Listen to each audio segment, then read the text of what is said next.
TV KPM. Auzubillahiminasyaitonirrajim. Bismillahirrahmanirrahim. Assalamualaikum warahmatullahi wabarakatuh dan salam sejahtera diucapkan kepada seluruh penonton Didik TV KPM. Anda bersama saya Aiman Sufian Azman dalam Sukses STPM 2021. Para penonton sekalian, apa khabar semua? Harap semua dalam keadaan baik, sihat-sihat belaka dan kekal duduk di rumah kalau tak ada apa nak buat kan. Kalau tak ada ke mana nak pergi, stay at home. Baik, sahabat-sahabat sekalian, pada hari ini kita akan belajar berkaitan dengan mata pelajaran Hifzul Quran dan Maharat Ulumul Quran. Siapa yang akan bersama dengan kita pada hari ini? Jom kita saksikan profil guru kita.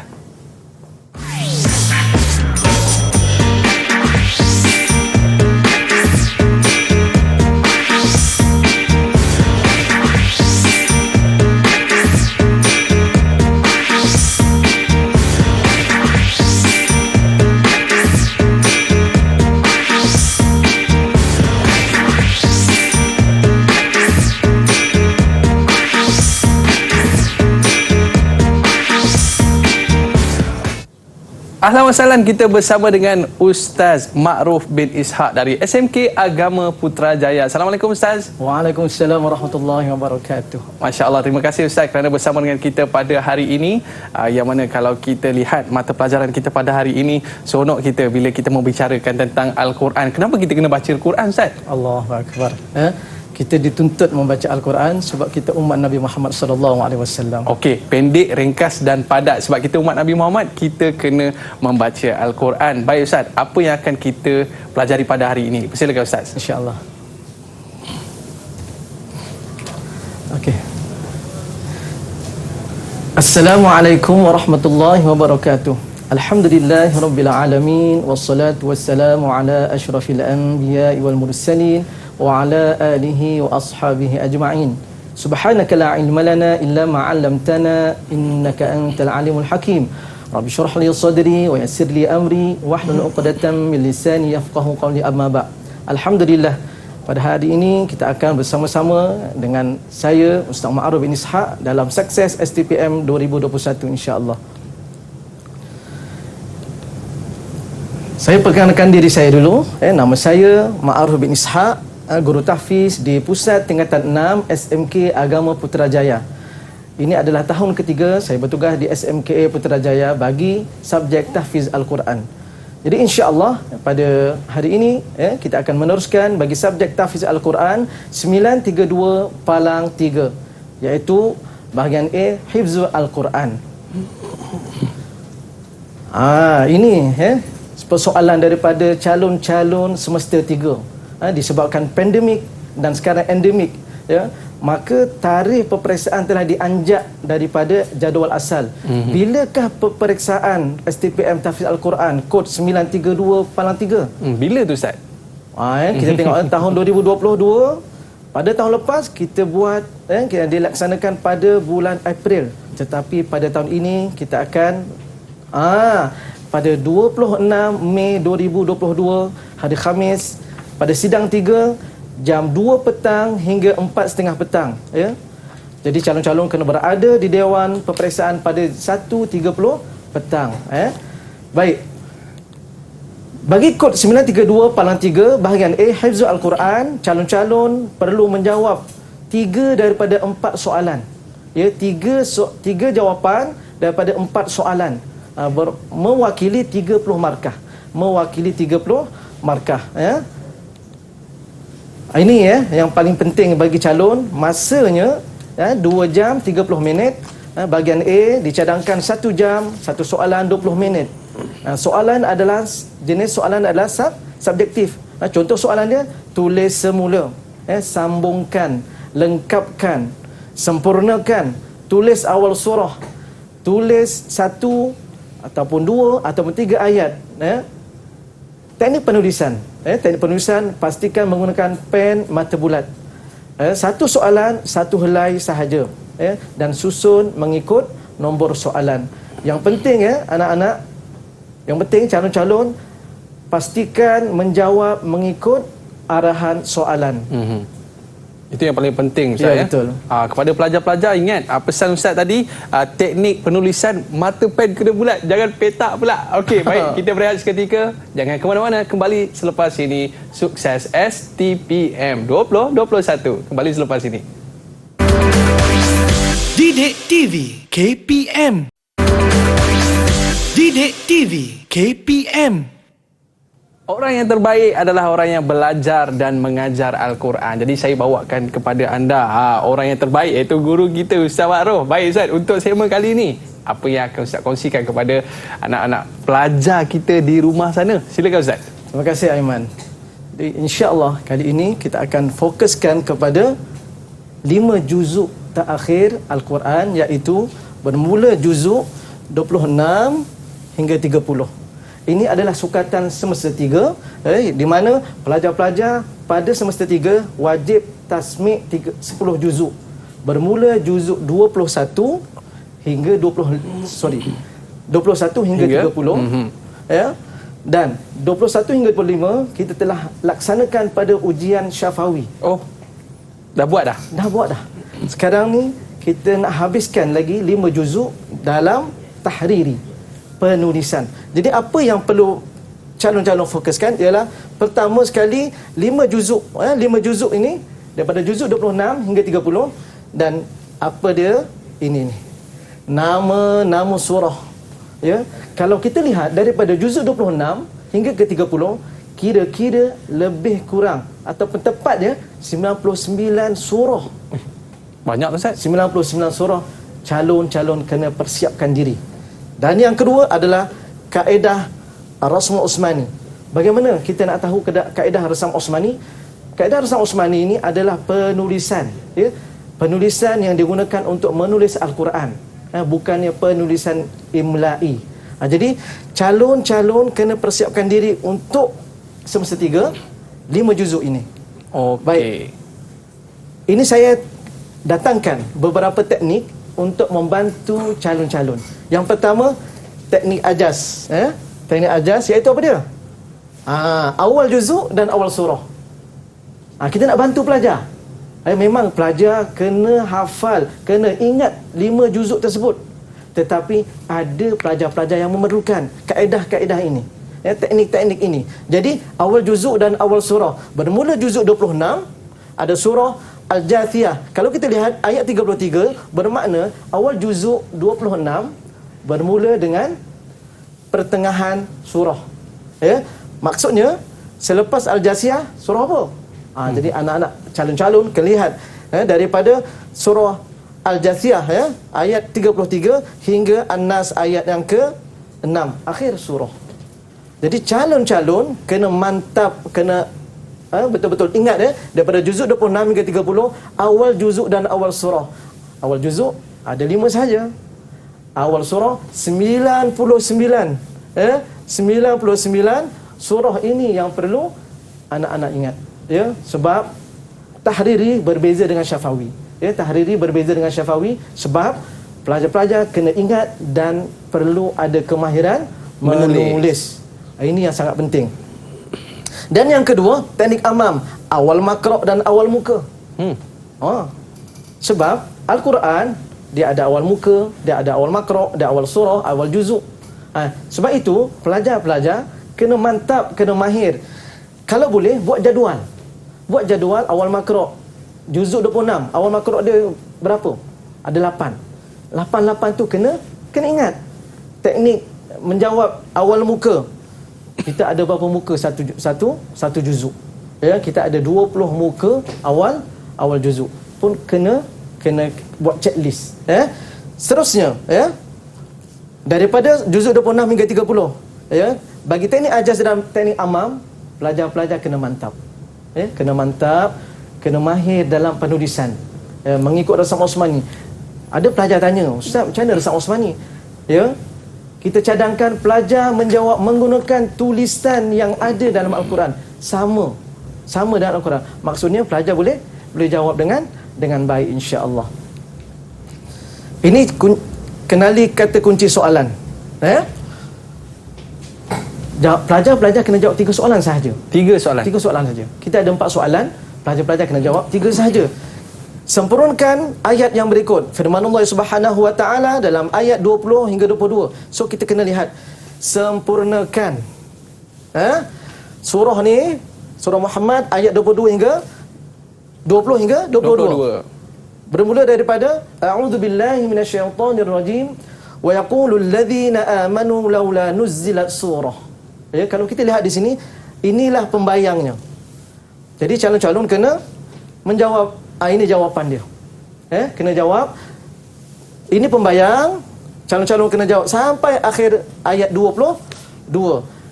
Nak tahu bagaimana resam Osmani? Inilah dia resam Osmani. Ya, kalau kita lihat salah satunya apa dia? Kalau kita lihat di sini tanda-tanda resam Osmani pada ini ada alif kecil. Dipanggil alif saghirah. Ya, alif kecil itu adalah salah satu tanda resam Osmani. Dia kena ada baris juga ke Ustaz? Tidak perlu. Pelajar hanya menjawab tulisan sahaja. Tidak perlu baris. Tidak perlu baris. Soalan yang kedua. Tulis 4. Cuba kita lihat di sini. 4 ayat. Selepas. Dia nak perangkap. Dia nak perangkap kepada calon-calon selepas. Ya, mungkin ada soalan selepas ini. Tuliskan 4 ayat sebelum. Alamak. Mungkin ada. Lagi susah. Kita nak menjawab macam mana tu? Surah Al-Qamar ayat 7. So bermaksud, bermakna bila kata awal daripada ayat yang ke-7, ini adalah dikira awal surah. Dikira awal surah, ya. A'udzubillahi minasyaitonirrajim. Khusy'an absaruhum yakhrujuna minal ajdathi khusy'an absaruhum yakhrujuna minal ajdathi ka'annahum jaradun muntashir. Minta maaf, ya. Tulis yang kedua, tulis 6 ayat. Nampak ni. 6 ayat selepas ayat yang berikut. Surah Ar-Rahman. Ini senanglah.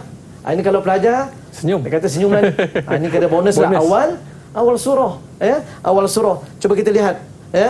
Khusy'an absaruhum yakhrujuna minal ajdathi ka'annahum jaradun muntashir.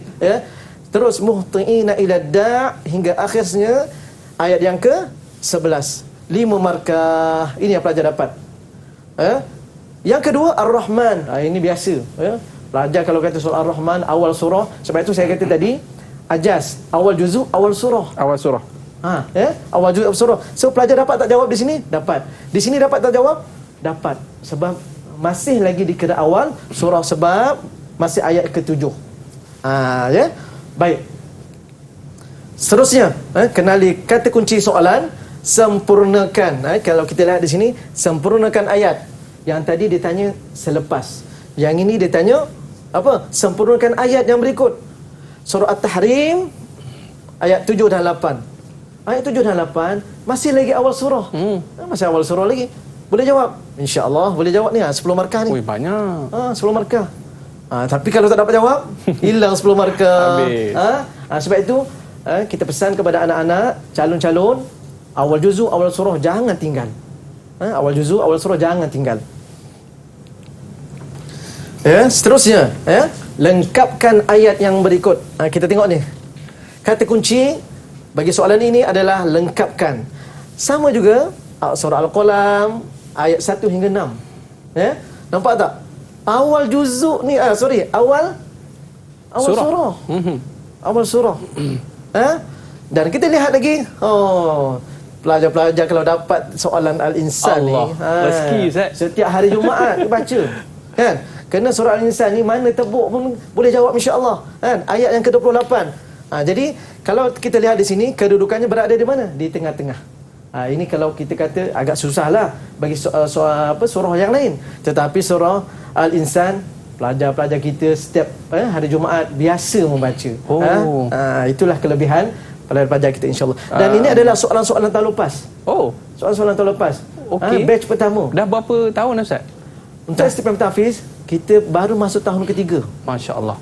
Dan kohort pertama, ambilan pertama, alhamdulillah calon-calon daripada SMK Putrajaya 47 orang, alhamdulillah semua dah menyambung pelajaran di peringkat degree universiti. Ada yang di luar negara dan di dalam negara. Masya-Allah. Allahu Akbar. Asbab Al-Quran. Masya-Allah. Baik Ustaz, satu soalan.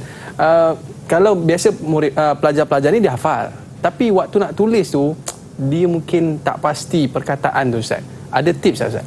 Okey, baik. Ya. Memang ya, ini adalah isu yang agak besar bagi pelajar. Sebab menulis sangat mengganggu sebenarnya. Terutamanya ayat-ayat yang mutasyabih. Apa ayat yang mutasyabih? Ayat-ayat yang samar. Oh, sama. Dia hampir-hampir sama. Sebab itu nanti dalam ulumul Quran kita akan belajar mutasyabihat alfaz. Ayat-ayat yang hampir-hampir sama. Sebab itu kena buat latihan selalu. Okey, kita akan belajar selepas ini, Ustaz. InsyaAllah. Ayat-ayat yang lebih kurang sama dan sebagainya. Pelajar-pelajar, jangan ke mana-mana. Kembali selepas ini. Sukses STPM 2021. Kembali selepas ini. Didik TV KPM. Didik TV KPM. Baik, pelajar-pelajar sekalian, tadi Ustaz ada bagi teknik bagaimana nak menghafal. Yang pertama, ajas, iaitu hafal awal juzuk dan juga awal surah. Yang kedua, iaitu amam, awal makro' dan awal muka. Betul, Ustaz? Betul. Baik, untuk segmen kali ini, apa yang akan Ustaz kongsikan? InsyaAllah. Selepas ini, kita akan masuk pula bahagian B, iaitu Maharat Ulumul Quran. Baik. Ini dia, 932, Palang 3, bahagian B, Maharat Ulumul Quran. Dalam tahfiz Al-Quran dia ada dua bahagian, A dan B. A tadi tahfiz Al-Quran, alhamdulillah kita dah selesai. Yang kedua adalah bahagian B, iaitu Maharat Ulumul Quran. Baik, bahagian B Maharat Ulumul Quran, soalan adalah berbentuk esei, ya. Soalan adalah berbentuk esei, jawab 4 daripada 5. Ya. Kalau kata pelajar jawab semua, hanya 4 jawapan yang awal sahaja dikira. Kalau jawab semua, tak ada apa makna lah. Tapi maksudnya rugi, buang masa istilahnya tu kan, supaya pelajar dapat tumpukan 4 soalan ini dengan baik, insya-Allah. 40 markah. Kita lihat di sini 30 markah dan di sini adalah 40 markah, semuanya 70 markah. 30 markah lagi dari mana? Adalah daripada Syafawi Al-Quran. Syafawi Al-Quran. Baik. Tips menjawab soalan. Tips menjawab soalan, baca soalan dengan teliti. Pertama, bila kita nak jawab, mesti kena baca soalan. Kan? Ikut arahan soalan. Ikut arahan soalan. Yang kedua, fahami kehendak soalan. Bila kita dah baca ikut arahan, ini kita kena faham. Takut nanti kita salah baca, salah jawapan, rugi, tak dapat markah. Seterusnya, utamakan soalan kegemaran. Memang ya, dalam subjek sukatan untuk Maharat Ulumul Quran ada topik-topik yang orang kata glamour. Ada yang glamour, Zat? Ada yang glamour. Istilahnya begitulah, ya. Lebih mudah didekati. Begitu. Seterusnya, mula mengenal pasti topik, terus keluarkan isi penting serta huraian. Ini yang paling penting. Inilah yang memberi jawapan kepada pelajar. Inilah jawapan dan markah, insya-Allah. Baik, masa. Kita ada masa 2 jam 30 minit. Tadi kita dah bagi masa dah untuk tahfiz Al-Quran. Sekarang kita tengok pula bahagian Ulumul Quran. Kita cadang bahagian B, Ulumul Quran, 1 soalan 20 minit. Kita ada 4 soalan, kita ada 80 minit. Sebab itu kita ada masa 2 jam 30 minit. Sebenarnya masa yang sangat-sangat cukup untuk pelajar. Teknik dia, penulisan. Sama juga dengan tahfiz Al-Quran. Keadaannya sama sahaja, cuma berbeza daripada jenis soalan subjektif. Perlu ditanya di sana apa dia? Nyatakan, berikan, huraikan, jelaskan dan bincangkan. So ini adalah soalan-soalan, bentuk-bentuk soalan yang akan ditanya kepada calon-calon. Baik, kenal pasti elemen utama soalan. Konstruk, mengingati, memahami, menganalisis. Kita lihat di sini ada 5 definisi, perbezaan, perbandingan, kaedah, faktor, jenis, cara, hikmah, pandangan ulama dan syarat serta dalil. Kelima-lima elemen ini sangat penting pada tajuk ini. Kita ada 7 tajuk. Yang pertama, tarikh mushaf. Yang kedua, nasikh dan mansukh. Dan yang ketiga adalah asbabun nuzul. Yang keempat, ayat muhkamat dan mutasyabihat. Yang seterusnya, mutasyabihat alfaz, sabah ahruf dan ikhtilaf al-qiraat. Kalau kita lihat tajuk-tajuk ini ya lebih kurang sama, lebih kurang macam bunyi mashaf, mansuh, ni qiraat, ni alfaz, ni ikhtilaf, dia semacam hampir-hampir sama, tetapi adalah berbeza sebenarnya ya, adalah berbeza melihat kepada ta'arifan. Jadi saya letak di sini teknik tajin. Ini saya reka untuk calon-calon. Apa dia tajin? Tu apa Ustaz? Ta'arif dan jenis. Ta'arif. J itu tadi J itu adalah jenis. Supaya pelajar boleh dapat grade, boleh dapat membina satu ingatan. Kita kena ingat semua ini, tujuh ini kita kena ingat semua ta'arif. Apa ta'arif bagi tarikh mashaf? Apa ta'arif bagi nasih dan mansukh? Apa ta'arif bagi asbab nuzul? Begitu juga jenis-jenisnya. Adakah ada jenis-jenisnya? Jenis muhkamat, jenis mutasyabihat, dan seterusnya kaedah teknik kedah. Tu dia. Kita guna kedah pula. Kedah. Kaedah dalil dan hikmah. Sama juga. Ketujuh tajuk ini perlu kita ingat apa kaedah dia. Ya? Apa dalilnya? Dan seterusnya apa hikmahnya? Ketujuh tajuk ini. Supaya apabila kita dapat mempersediakan diri kita bagi tujuh tajuk ini, maka kita dapat menjawab dengan baik. Baik, kenal pasti elemen utama soalan, perbezaan dan perbandingan. Kalau kita lihat pada pengumpulan Al-Quran, kita ada 3 zaman, iaitu pada zaman baginda Rasulullah SAW, yang kedua zaman Sayyidina Abu Bakar dan Sayyidina Uthman. Seterusnya, cuba kita lihat, sila beri perhatian. Faktor pengumpulan dia ada berbeza ya, faktor pengumpulan. Yang kedua, proses pengumpulan. Siapa yang terlibat dalam pengumpulan tersebut? Ada siapa yang terlibat dalam pengumpulan? Ada yang terlibat iaitu tokoh-tokoh yang terlibat. Contohnya Zaid bin Sabit. Seterusnya, muhkam dan mutasyabihat. Apa dia makna muhkam, apa dia mutasyabihat? Jelas maknanya, diketahui kehendaknya, memadai tanpa keterangan. Itu dia muhkam. Dah jelas, tak perlu nak ada keterangan. Tetapi mutasyabihat, ini yang berbeza daripada muhkam. Tersembunyi. Tersembunyi. Tak faham. Kalau kita baca Al-Quran tu, kita perlukan tafsir untuk kita faham. Seterusnya, sama juga maknanya, kehendaknya memerlukan kepada keterangan. Inilah yang dikatakan mutasyabihat. Kenal pasti elemen seterusnya, iaitu pandangan ulama dan syarat. Susunan surah-surah Al-Quran, penamaan surah-surah Al-Quran, perselisihan ulama mengenai sama ahruf, dan seterusnya perbincangan ulama mengenai al-ibrah bi umum al-lafz la bi khusus as-sabab. Ini adalah pandangan-pandangan ulama yang calon-calon perlu tekankan. Sebab ada soalan-soalan yang ditanya, apakah pandangan ulama tentang tajuk-tajuk tersebut. Baik. Ini topik-topik kegemaran. Ini yang kita nak tahu ni, surah-surah palsu. Sebab kalau kita lihat kepada kitab-kitab lama, kadang-kadang tiada perbincangan tentang surah-surah palsu. So di sini kita ada surah Al-Iman, Wasaya, Tajassud dan Muslimun. Ini adalah surah-surah palsu. Seterusnya, Mashaf as-Sahabah. Sahabat-sahabat juga ada mashaf tersendiri. Mashaf tersendiri maksudnya apa? Sahabat-sahabat ini telah menambah kalimah-kalimah tertentu untuk menjadi tafsiran bagi sahabat tersebut, bagi memudahkan sahabat-sahabat memahami ayat-ayat Al-Quran. Seterusnya, bentuk sirah asbab an-nuzul. Satu, sirah yang tegas. Yang kedua, sirah yang kurang jelas. Okey. Dan yang keempat, la ikhtilaf, lafaz-lafaz qiraat. Ada satu, ikhtilaf sudut lafaz. Yang kedua, ikhtilaf sudut makna. Dan yang ketiga, kedua-duanya lafaz dan makna. Maksudnya apa? Pelajar-pelajar kena jelas di sini ikhtilaf lafaz-lafaz al-qiraah. Okey, ni topik kegemaran saya. Ya betul.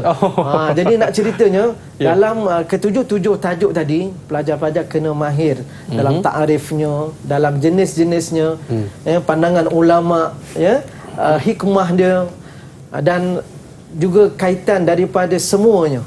Sebab ada pelajar-pelajar kadang-kadang dia fokus kepada bahagian yang A sahaja. Kadang-kadang ada pelajar fokus pada bahagian B saja. Kita nak bahagian A cemerlang, bahagian B pun cemerlang. Okey, barulah kita boleh sukses STPM 2021. Okey Ustaz, kita berehat seketika. Jangan ke mana-mana pelajar-pelajar, kembali selepas ini di Didik TV KPM. Didik TV KPM. Didik TV KPM. Bacalah Al-Quran kerana di hari akhirat nanti Al-Quran akan datang memberi syafaat kepada kita. Betul saya? Betul. Allahu Akbar. Jangan tinggalkan Al-Quran. Baik Ustaz, untuk segmen kali ini, apakah yang akan Ustaz kongsikan kepada kita dan juga pelajar-pelajar di rumah sana? Terima kasih Aiman. InsyaAllah pada kali ini saya akan kongsikan soalan-soalan. Soalan-soalan yang sebagai seorang guru pasti kita akan ada soalan untuk pelajar. Betul? Dan ada soalan-soalan yang STPM yang lepas yang saya akan kongsikan insya-Allah. Baik kita lihat di sini 932 Palang 3 bahagian B Maharun Ulumul Quran, soalan contoh. Soalan contoh. Okey, kenali kata kunci soalan. Nyatakan pengertian ayat muhkamat dan ayat mutasyabihat. Okey. Ini cara nak jawab ni. Pengertian ayat muhkamat ialah ni pembuka jawapan ni. Pembuka jawapan sangat penting. Jangan kita tulis muhkamat ialah. Maksudnya tak cantik jawapan tersebut. Pengertian ayat muhkamat ialah, dan manakala ayat mutasyabihat pula bermaksud begitu. Ini jawapan dia. Muhkamat berasal dari kata-kata hakam tuddabah, yang bermaksud saya menahan binatang itu. Ini adalah maksud asalnya. Ia juga diartikan sebagai sesuatu yang dikukuhkan. Kukuh. Muhkamat kukuh. Maksudnya dia tak perlu lagi penerangan, dah jelas. Mutasyabihat pula bila salah satu daripada dua keadaan yang serupa dengan yang lain, ataupun ia juga diartikan dengan mutamathil, yang sama dalam perkataan dan keindahan. Ini adalah maksud bagi mutasyabihat. Ini sangat penting kepada pelajar untuk betul-betul menjawab mengikut kehendak soalan. Baik. Soalan seterusnya, perihalkan secara ringkas sejarah pengumpulan Al-Quran pada zaman Khalifah Abu Bakar radhiyallahu anhu. Jadi pelajar-pelajar kena bersedia. Soalan di sini zaman Khalifah Abu Bakar. Dalam pengumpulan Al-Quran ada 3 zaman. Satu adalah zaman daripada Rasulullah sallallahu alaihi wasallam. Yang kedua daripada zaman Abu Bakar As-Siddiq. Yang ketiga zaman Saidina Uthman radhiyallahu anhu. Jadi pelajar-pelajar kena mahir kepada tiga zaman ini. Baik. Pembuka jawapan. Sejarah pengumpulan Al-Quran pada zaman Khalifah Abu Bakar radhiyallahu anhu secara ringkasnya bermula begitu. Nampak faktor pengumpulan berlaku peperangan Al-Yamamah, iaitu ramainya sahabat para hufaz meninggal dunia di medan perang. Sebab itu berlakunya pengumpulan. Siapa yang cadangkan? Adalah cadangan pengumpulan, iaitu Saidina Umar. Sebab apa? Sebab Saidina Umar melihat risaunya hati melihat kepada apa? Kepada sahabat-sahabat yang gugur di medan syahid. Sebab ramai yang hafaz Quran meninggal dunia, takut Al-Quran akan hilang di dada-dada manusia. Cadangan ini adalah cadangan yang daripada Saidina Umar. Pada awalnya Saidina Abu Bakar tidak bersetuju. Sebab apa? Tiada arahan rasmi, istilahnya lah. Tiada arahan daripada Rasulullah. Tak ada. Ketika itu Rasulullah sudah tiada, dan tiada arahan, tiada pesanan pun daripada Rasulullah untuk mengumpulkan Al-Quran. Akan tetapi Saidina Umar mencadangkan, dan beberapa kali barulah Saidina Abu Bakar bersetuju untuk dikumpulkan Al-Quran. Siapa yang dilantik untuk melaksanakan tugas pengumpulan? Iaitu Zaid bin Thabit. Sebab apa? Zaid Thabit ini adalah ketika itu adalah tokoh yang sangat, orang kata, berkemampuan, sangat hebat ketika itu. Dilantik sebagai ketua lajnah pengumpulan Al-Quran. Baik. Soalan seterusnya. 6A, jelaskan dua perbezaan antara muhkam dan mutasyabih. Ini biasa keluar. Ayat muhkam dan mutasyabih. Jelas maknanya, diketahui kehendaknya, memadai tanpa keterangan. Mutasyabih pula apa dia? Tersembunyi. Semua. Bila kata mutasyabih, dia akan tersembunyi daripada maknanya. Tersembunyi daripada keterangannya. Dan inilah penerangannya. Muhkam bermakna petunjuk ayat yang jelas, manakala mutasyabih pula ialah makna yang tersembunyi tanpa diketahui sama ada oleh akal ataupun dalil nakli. Muhkam pula ia apa dia? Memadai dalam memenuhi tanpa memerlukan keterangan lain. Manakala mutasyabih pula mesti. Dia kata mesti. Sebab apa? Yang tidak memadai dengan ayat tersebut dan memerlukan keterangan dalil yang lain. Mesti ada. Sebab nak menghilangkan kesamaran. Ya, menghilangkan kesamaran. Baik. Lambat dia keluar tu ya. Allahu Akbar ya. Dua perbezaan antara muhkam dan mutasyabih ya. Okey, seterusnya ya. Soalan seterusnya, para ulama telah bersepakat menyatakan bahawa cara untuk mengetahui asbabun nuzul hanya satu sahaja, iaitu berdasarkan riwayat yang sahih.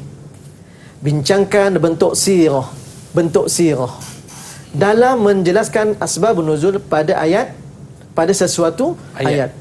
Jadi ada dua, sama ada bentuk sirah yang tegas dan nyata ataupun sirah yang kurang jelas. Satu jelas, satu lagi tidak jelas. Itu nak mudahnya. Okey, cuba kita lihat. Ini dipanggil sirah dia. Sabab nuzul hadhil ayah kadha. Yang ini ahsabu hadhil ayah nazarat fi kadha. Inilah sirah dia. Ini yang pelajar kena jawab. Kalau katalah pelajar jawab contohnya asbabun nuzul ayat ini adalah begini dan begini. Keluar ini. Ya. Skema jawapan biasanya dia akan keluarkan satu, dua. Kedua-dua kalimah ini, kedua-dua ungkapan ini, jawapan ini mesti disertakan, disekalikan. Okey? Kalau kita kata jawab ini sahaja, ya, mungkin markah tu akan kurang, ya. Baik. Nampak tu peringatan, pendahuluan. Kita kena cerita dulu apa dia pendahuluan tentang asbabun nuzul. Asbabun nuzul, isi huraian, contoh dan kesimpulan. Bila kata bincangkan, pelajar-pelajar, bila kata bincangkan mesti ada kesimpulan. Ingat bila kata ada bincangkan mesti ada kesimpulan. Baik. Ini saya bawakan soalan tahun lepas. Minta maaf, tahun 2020. Ini adalah soalan kohort yang pertama STPM Tahfiz.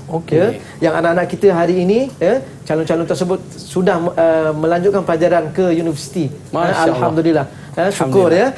Asbab Al-Quran insya-Allah. Jadi yang pertama, nyatakan secara ringkas sejarah penulisan pada zaman Khalifah Osman bin Affan. Soalan tadi yang saya bina adalah soalan pada zaman Abu Bakar. Tetapi ketika soalan yang ini adalah Khalifah Osman bin Affan. Jadi pelajar kena jawab. Sebab itu saya kata pelajar-pelajar kena mahir 3 zaman ini. Bermula daripada zaman Rasulullah SAW, yang kedua zaman Sayyidina Abu Bakar As-Siddiq, dan yang ketiga adalah zaman Sayyidina Osman radhiyallahu anhu. Seterusnya, jelaskan 3 pendapat.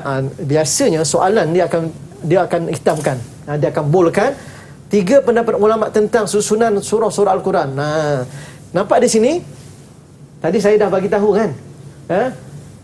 Pandangan ulama bagi ke 7 tajuk tadi mesti kita tahu. Asbabun nuzulnya, ayat muhkam mutasyabihnya, penulisan Al-Qurannya, penyusunan Al-Quran. Pandangan ulama sangat penting. Sebab itu pelajar-pelajar kena kenal pasti pandangan ulama itu. Jangan tersalah masuk pula. Nanti masuk pula bahagian pandangan ulama untuk pengumpulan Al-Quran, termasuk pula pandangan ulama bahagian asbabun nuzul. Dia tersalah. Hati-hati. Dan yang kedua, ayat-ayat Al-Quran diturunkan atas beberapa sebab.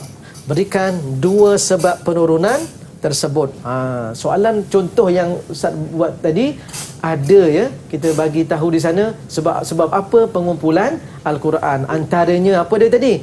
Ramainya gugur syahid. Ya, iaitu para penghafaz Al-Quran ketika zaman tersebut. Dan soalan seterusnya, berikan 3 contoh ayat-ayat Al-Quran. Berikan 3 contoh ayat Al-Quran dalam surah yang berbeza yang dimulai dengan kalimah Macam hilang ni tahu. Hilang. Okey, tak apa Ustaz, mungkin Ustaz boleh tulis kat situ. Ya betul. Okey. Saya tulis ya. Okey, baik Ustaz.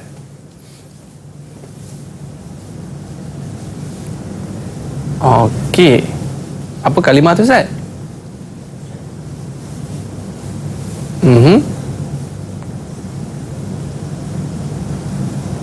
Tamam Okey.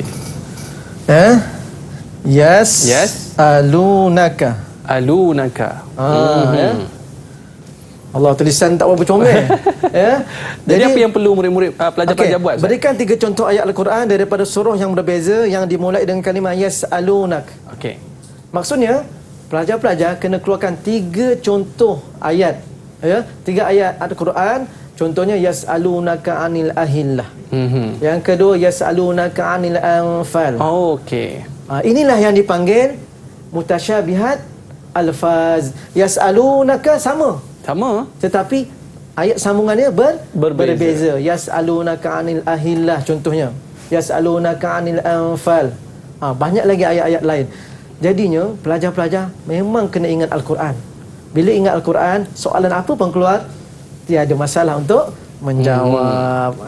Seterusnya, soalan STPM 2020. Jelaskan 2 hikmah. Ustaz dah sebut tadi, mesti ingat hikmah setiap tujuh tajuk tersebut. Hikmah penurunan Al-Quran, hikmah sabah ahruf, mesti kena ingat. Dan soalan seterusnya, jelaskan 3 pendapat ulama. Nampak tak? Banyak sangat pandangan ulama dalam ulumul Quran. Jadi sab'ati ahrufin perlu diterangkan. Daripada pandangan ulama nak 3 sahaja. Nak 3 sahaja. Jadi kena ingat. Dan yang soalan seterusnya, kemukakan 1 contoh ayat muhkamat dan 1 contoh ayat mutasyabihat. Ayat muhkamat senang, ayat mutasyabihat pun senang, tak ada yang susah. Sebab apa? Sebab kita dah bersedia. Itu penting, kena bersedia. Seterusnya, jelaskan 3 perbezaan antara ayat muhkamat dan mutasyabihat. Tadi kita dah sentuh dah tadi, ya. Apa dia ayat muhkam, apa dia ayat mutasyabihat. Yang penting pelajar kena faham apa dia muhkam. Muhkam ni jelas, terang, tak perlu ada penerangan. Mutasyabihat perlukan penjelasan. Ayat-ayat yang kalau kita baca tu tak faham lah, perlukan tafsir. Itulah ayat mutasyabihat. Okey Ustaz, ni di antara soalan STPM 2020. Baik Ustaz, mungkin di akhir-akhir ni ada tak pesanan Ustaz kepada pelajar-pelajar yang akan mengambil STPM nanti Ustaz? Dipersilakan. Baik. Alhamdulillah. Daripada pengalaman sebelum ini, pelajar-pelajar wajib. Saya kata wajib sebab apa? 5 juzuk ni kena hafal, kena ingat dan mahir dalam penulisan Rasmul Osmani. 5 juzuk kena ingat. Kalau tidak, sebab Syafawi kita ada jawapan, ada bantuan daripada panel, tetapi bagi tahriri sendiri, pelajar kena jawab sendiri. Lupa tak boleh jawab. Kena ingat, rajin menulis mengikut kaedah Rasam Osmani. Dan yang kedua, dalam ketujuh tajuk tadi, ikhtilaf alfaz contohnya, mutasyabi alfaz, pelajar-pelajar kena mahir semua. Kena mahir semua. Dalam yang saya tunjuk tadi, ada yang tajin, tajuk dan jenis kaedah tadi, teknik tadi. Dan kedua, teknik kedah, kaedah tadi, dalil dan hikmah. Apabila kaedah-kaedah ini calon-calon dapat sediakan, insya-Allah, insya-Allah, lah keputusannya. Baik Ustaz, untuk soalan nombor 4 ni Ustaz, 3 perbezaan antara ayat muhkam dan mutasyabihat tu, kita kena buat jadual ke macam mana Ustaz? Untuk menjawab, boleh kita buat dalam jadual. Lebih mudah kepada penanda untuk memberi markah. Baik Ustaz. Jadi ini di antara perkara yang boleh kita buat waktu STPM nanti bila kita nak menjawab soalan, dan Ustaz dah cerita secara jelas bagaimana untuk kita nak menjawab soalan dan juga teknik-teknik yang Ustaz dah berikan kepada kita. Dan insya-Allah Ustaz, baik pelajar-pelajar sekalian, teruskan menghafal, insya-Allah Allah akan muliakan anda dengan Al-Quran. Kita tamat di sini Ustaz. Ya, Terima kasih diucapkan dan terima kasih kepada pelajar-pelajar sekalian. Selamat menduduki peperiksaan. Saya Aiman Sufian Azman mengundurkan diri. Kita jumpa lagi. Assalamualaikum warahmatullahi wabarakatuh. Waalaikumsalam warahmatullahi Terima kasih Ustaz. wabarakatuh.